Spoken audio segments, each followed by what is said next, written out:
कल्याण पूर्व शहरात आमदार सौ सुलभाताई गणपत गायकवाड आणि माजी आमदार गणपत काळू गायकवाड यांच्या वाढदिवसानिमित्त आयोजित करण्यात आलेल्या सेवा महोत्सव 2026 ला नागरिकांचा उत्स्फूर्त प्रतिसाद मिळत आहे।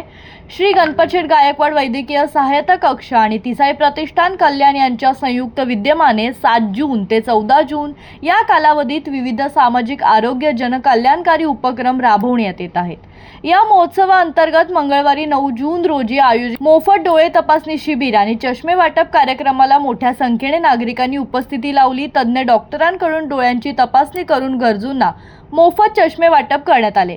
ज्येष्ठ नागरिक, महिला आणि युवकांनी या उपक्रमाचा लाभ घेत समाधान व्यक्त केले आहे। सेवा महोत्सवाच्या माध्यमातून आरोग्य सेवा सर्वसामान्यांपर्यंत पोहोचवण्याचे प्रयत्न होत असून आगामी दिवसांमध्येही विविध मोफत तपासणी शिबिरे, सामाजिक उपक्रमे आणि जनहिताच्या योजना राबवण्यात येणार आहेत। 14 जून पर्यंत सुरू असलेल्या या सेवा महोत्सवाचा जास्तीत जास्त नागरिकांनी लाभ घ्यावा असे आवाहन आयोजकांनी केले आहे। समाजसेवा आणि जनकल्याणाचा संदेश देणारा हा उपक्रम नागरिकांच्या पसंतीत उतरत असल्याचं चित्र पाहायला मिळतंय। Bureau report, Janshakti.